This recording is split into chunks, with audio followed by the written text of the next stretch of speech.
All right. Welcome, everyone. Web Summit Lisbon, the Panda stage, the big Panda stage. Excited that you guys could join us. We're going to discuss why traditional advertising is dead and why brands are increasingly shifting their dollars over to work with creators like Madi. And so let's kind of get into it. But before we dive in, first wanted to introduce ourselves just a little bit so that you have a little bit of context about some of the spirited discussion that we're going to have here today. Just to start us off, I'm Dave Yovanno. I'm the CEO of Impact.com. I'm also the author of The Partnership Economy. Impact.com, if you're not familiar with it, it's a partnership management platform. It helps brands and creators discover each other, create and manage a partnership. So think of a marketplace for partnerships. We handle contracts, all the tracking, all the reporting and optimization, payment processing. It's used for other kinds of partnerships as well, so working with large commerce content publishers, with traditional affiliates, with other businesses that are forming partnerships. We're working with over 2,500 brands in every single vertical. Some of the top brand examples would be eBay, Uber, Airbnb, American Express, Adidas, Glossier, I can keep going. We're also the technology that's behind Walmart's new creator portal, if you saw that announced just a couple of weeks ago. All in, the platform is managing 30 billion USD in sales that are derived from these partnership referrals, and then we're managing about 3 billion a year in payments out to partners. So over to you, Becca. Tell us about you and Illuminate Social. Yes, hello, I'm Becca Bahrke. I'm the CEO of Illuminate Social, which is a creator management company. So we work with companies like Impact.com, who represent the brands and work with them and negotiate those partnerships with our influencers such as Madi, getting them paid, getting them doing lots of partnerships, and managing everything in their careers. Yeah. Good afternoon. My name is Madi Webb. I am a content creator and entrepreneur. My content is very personality, lifestyle, very women's empowerment focused, and I also am an entrepreneur, and I utilize my social media to build my businesses, also through social media. Awesome. So let's jump right into it. I think one of the reasons that dollars are shifting from traditional advertising over to creators is that the consumer's attention is shifting. So just hang with me for a second. If you were to roll it back about 100 years when radio and TV first started, for example, there was very limited content and information that was out there. You had advertisers that heavily controlled their message. With the rise of the internet starting 30 years ago, the rise of social publishing platforms over the last 10 years, there now seems to be an infinite amount of content and information that's out there, and the advertiser's ability to control their message is really challenged today. So we've essentially seen democratization of content and information. Madi, this might be a good one to start with you. Why do you think that creators such as yourself are creating so much demand for the time and attention of just people in general today? I think that as a society, as a generation, we are truly craving connection and authenticity in all the content that we consume, especially because we consume so much of it. I think that we're starting to really be able to notice when it's authentic and when it's not. And it's about building a community, right? Exactly. And I think, nowadays, if you're going to put an ad on TV or anything like that, I see a commercial on, I go straight to my phone and I'm scrolling through TikTok. True. And that is where the culture is. That is where the connection is. So if you're not spending your dollars on social media, you're really not spending your dollars in the right space.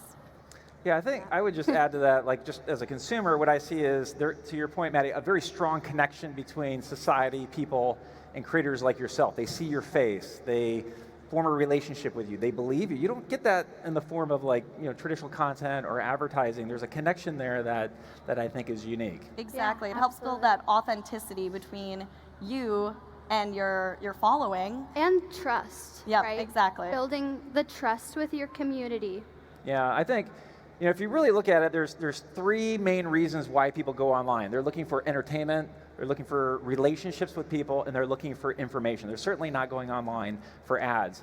But that information piece, they want authentic information. They want somebody like Madi to shoot it straight, tell them the real scoop. And they want this information from someone that they trust.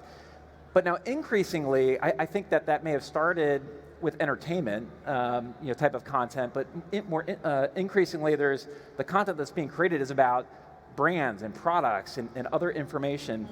Madi, when we were talking earlier, you were passionate about some of the trends that you're seeing along these lines, how people are now searching for information today. You want to share some of your observations there?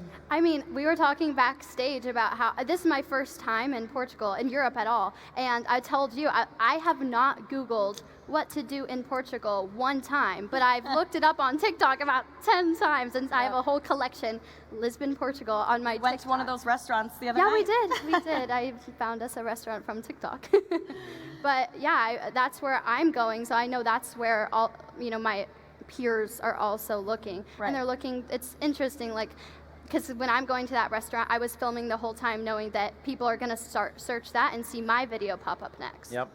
So Becca, do you want to maybe talk about, you represent a lot of different creators. You want to talk about how they're starting to weave in this kind of commerce content in with other content that they publish, more organic content that they publish?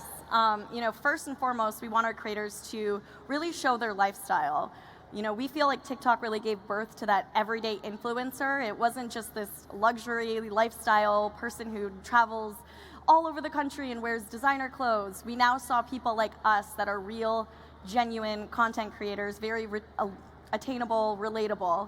So weaving that commerce content in, if you are showing, okay, how do you deal with the fact that you've got 5 children, you're trying to juggle your whole schedule. Okay, well, this is how I start my routine. I take my vitamins every morning, and what brand is that? There's these moments throughout your day that you can show and integrate how you're using brands, but actually still showcasing your lifestyle and really coming across authentic and genuine.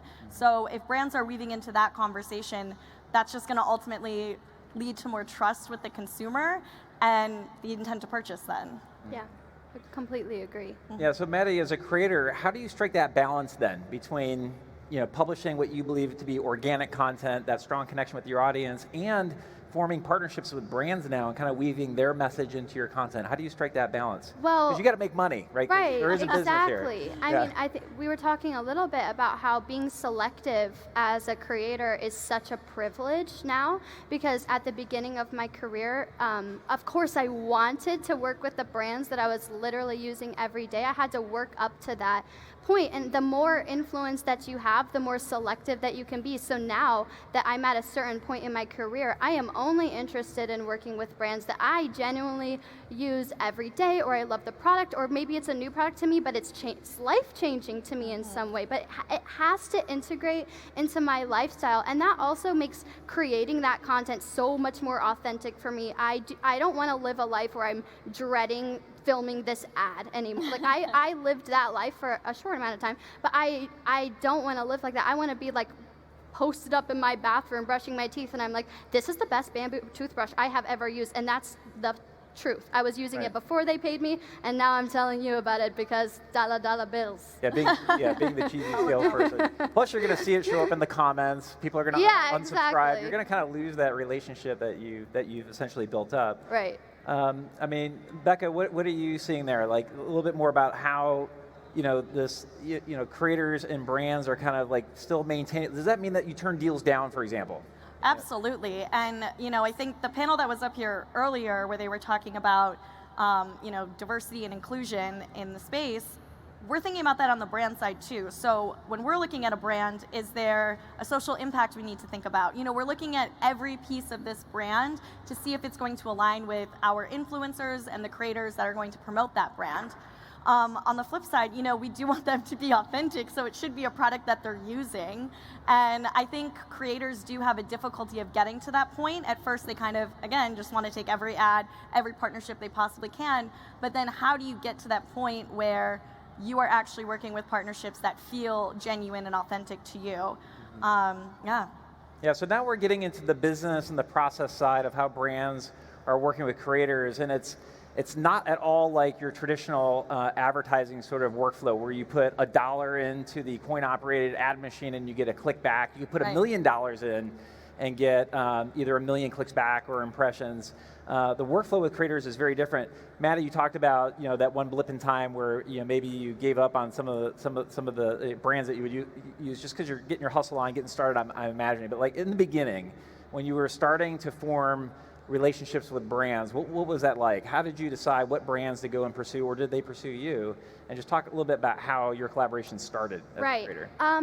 I actually, all the main brands that I wanted to work with, I genuinely just reached out into the DMs. I currently now built a platform where in my software builder monday.com, where I track every single brand I reach out to. I have the status of their response. I have a Rolodex of all their information. But at the beginning, I would just like form this template of like, hi, here's videos I already created about your products. This is why I'm literally already a consumer. I love the product. I would just love the opportunity to work together. I would always, if they were like, oh no, not at this time, I'm like, well, what about a gifted collaboration? I will prove concept and prove my worth to you. And honestly, I had a very high success rate with working with brands, even at the very beginning, just by being authentically a lover of that brand. I think we underestimate the value of that too. On the brand side, they really do want to work with creators who genuinely like adore the product. Right. And then as it scales, I was going to ask you now. Maddie's got millions of followers across the different platforms. What's it like now, helping Maddie and your other creators work with brands? Exactly. So, and a creator will scale their business. They start to work with professional managers like Illuminate Social. And in that sense, that's where we're really, we're the gatekeeper of all of the brands that are coming out, every gifting opportunity that now comes out, and we're like, oh, we'll have to politely decline. She's prioritizing paid partnerships right now. And then starting to have those conversations. How can we weave this into something that they naturally speak about? Does somebody do a Monday makeup series? And this is going to be a great time to seamlessly integrate with that. That can be really tough to accomplish when brands also have their own KPIs and goals that they want to do, and they're like, nope, this is the schedule we are on. We want you to, achieve X, Y, Z. These are the bullet points. And that's where we really need to have those conversations with brands about how can we still make this an authentic partnership, even though you also have your goals to accomplish, whether that's sales conversions, awareness, et cetera. And those are the kind of conversations that we have in order to streamline the business for our creators so that they can just focus on creating amazing content. Exactly. And every once in a while, you get that sparkly brand where I started working with a brand called SheFit about a year and a half ago. And it's a bra that's made for women who have, bigger chest. And like when you're working out and cardio, it gives you a lot more support. Like it's genuinely the best bra ever. But I lost over 40 pounds in the past year and a half. So I've gotten to take that journey with the brand who actually helped me do that, because cardio became like very much easier for me when I started utilizing it. And now like I'm still working with that brand, and it's so authentic to my lifestyle, to my past, to my present, my future, all of it. We want to have those conversations. That's what we want. Make a long-term conversation, long-term ambassador programs. Those are really what our creators search for, to have those long-term partners. Those are the most successful ones. Absolutely. Yeah, really good example of a success story, because I know the audience always loves examples like that. Yep. Any examples of where brands have made mistakes, either approaching you or other creators that you work with? I think, a lack of education. They think, oh, if I do one ad with this one influencer, I'm going to get XYZ sales. That's not how this works. They're not I think sometimes brands treat creators as media spend, and that's not what they are. They are creators. They're real people. Just like a consumer needs to see something 3 to 7 times before they're going to make a purchase, you need to organically put that within, the creator's page. So those are some of the biggest mistakes I see, and then also just being almost too strict. So, you need to hold this water bottle right here in the upper right-hand corner, and, the content becomes stiff, just like any natural person would. So those are big mistakes I see. Yeah, so, one of the things that we're talking about is the difference between traditional advertising and this new form of connecting with consumers through this new wave of content creation. A few speakers ago, we had Sir Martin Sorrell. I don't know if you guys know fully who he is, but he was formerly CEO of one of the world's largest advertising agencies. There's still $300 billion that's spent in TV ads, magazine ads, etc. What message do you have to advertisers who are still kind of locked into this old school mindset that that's where the dollars go, got to heavily control the message? What are some of the benefits, do you think, in working with creators and influencers today? And while you're at it, does it move the needle for business? I know that's a double-loaded question, but just start with why. Like, why does it make sense? The why is everything needs to it's circular.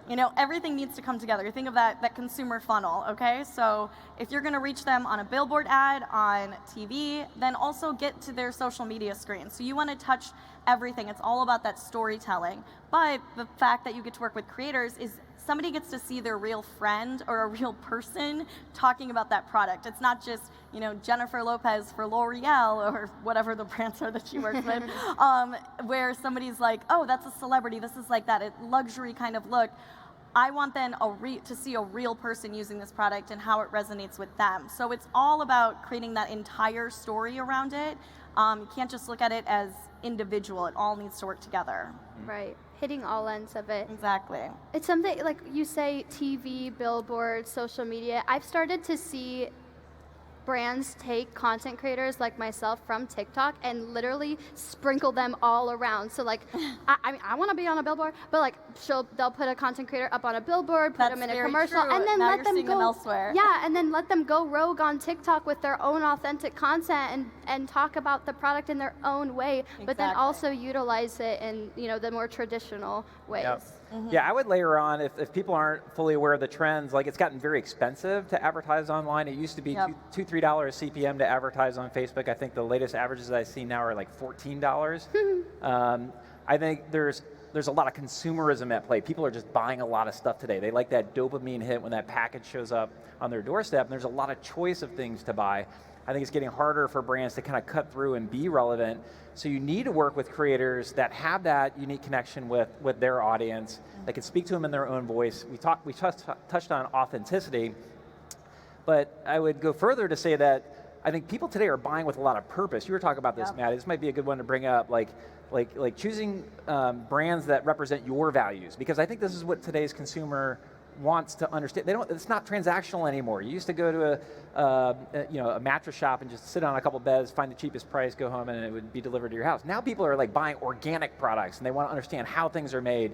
How does that company make where do they source the materials? How do they treat their employees? Right. You want to talk about how that has woven into some of the partnerships you've created? I think collectively we're raising consciousness to things like climate change that are important to us. Me, for example, I used to work a lot with fast fashion brands as a fashion content creator, and now that I have the privilege to be more selective with the brands and I have more influence, I'm way more interested in sustainability and being a positive influence on the world, on our climate. So I'm working with brands more like Depop, where I can sell things from my own closet that aren't going to go to waste, that can go to people who actually have watched me style those exact things all the time, right? And I think that's what consumers turn to you for, is Yeah. you are the expert, or creators in general.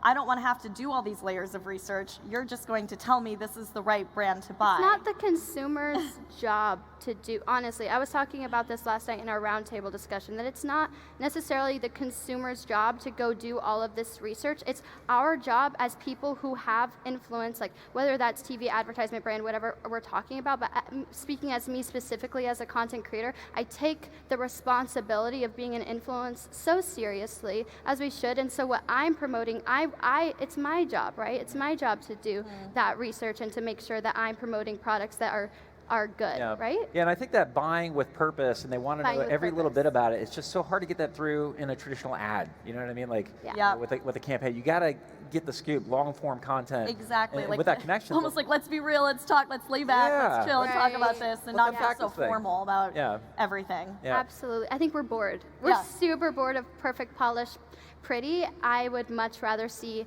chaotic energy. I am chaotic energy. I know we're going to run out of time here in just a couple minutes. I did want to tie it back to why your traditional ad dollars should be shifting more to creators. Just talking about the size of impact you can have on a business. Any numbers that you feel are worth sharing in terms of impact you've had on any businesses that you're working on? I spoke a little bit about SheFit, but I'm one of their top salespeople now. And honestly, I didn't even know that until a month ago. My goal is not to like sell a bunch of SheFit bras. I mean, it is, but my goal is just to be like, this literally helped me so much, and this is why I think it could help you too. But yeah, I end up being one of the top salesperson. I make more money on commission than I actually make from the flat deal sometimes. And also with Depop, I went 500% over the projection of downloads of the app when I launched my own Depop store, which was really exciting to see because I had put a lot of effort into that. But you know, it really just shows you like how much my audience cares. Like they were showing me the numbers, and I think it was 40% of those downloads were brand new downloads. Like they had never downloaded the app, they had to create an entire account. That means someone cared about me enough, like a lot of people cared about me enough to go on the App Store, download an entire app, make an entire account, and go to Maddie B's Closet and be like, boom, I want to buy that. Yep. That's crazy. Yep. That's so cool. I think This is new. This has only been in the last couple of years. I don't think a lot of brands fully realize the size of audience and the level of engagement and the connection that these the creators have. community. This is the new It's form the of publishing. community. My besties. Yeah. They're right over there on my live stream. All right, in the last couple minutes that we got left, I want to talk about some of the trends as well as some tips that you've got for both brands and creators. Right, if we think about the state of the industry now, what trends have you noticed in this whole creator economy? Maybe starting with the differences that you see in the top platforms. Maddie, I know you started in TikTok, for example. What's happened over the last couple of years? How have things changed for you as a creator? Maybe compare that to Pinterest, Instagram, that sort of thing. Absolutely. Well, in terms of trends, I definitely utilize trends, but I think the main trend that we're seeing is being different and being unique and being yourself authentically and not just utilizing like TikTok sounds and dancing or whatever. I mean, you started your career pretty much as like a TikTok dancer. Think about it. Not a dancer, a singer. A singer. And you know, your content has evolved. Yes, my content has evolved a lot. It's because TikTok has become its own search engine. Yes. So people are, you know, how to do cat eye eyeliner. Your video might come up. Right. Things like that. Absolutely. And like in terms of comparing TikTok to platforms like Instagram, Pinterest, YouTube, whatever, I utilize all those platforms. Every single one of my TikTok goes over to my Pinterest followers, my YouTube followers, everything. I'm the queen of distribution, but the difference between TikTok and all these other platforms is truly the algorithm of any single person in this room could make a video today and have the ability of making it go hit 1 million people or 10 million people. Right. That's wild. I think the last thing we discussed, and I know we're running out of time, but just Amazon Live is becoming a huge thing that you're utilizing, other creators are utilizing, and you know, we say it's a new trend, but it's almost like cyclical because it's basically QVC, but for the modern generation and in a different form of medium. So we're using these different forms we've seen in the past, but we're finding new ways to connect with the consumer. To integrate it into what we are actually consuming. Exactly. Yeah, I think YouTube, is it YouTube that has shorts coming out Yeah. next as well? So- YouTube Shorts is awesome, and they're rolling out 45% creator split in January, so YouTube Shorts. Excellent. We are right on time. This has been an amazing, candid conversation. I know we got a lot of great insights on it. Thank you both for joining, and thank you guys. Yes.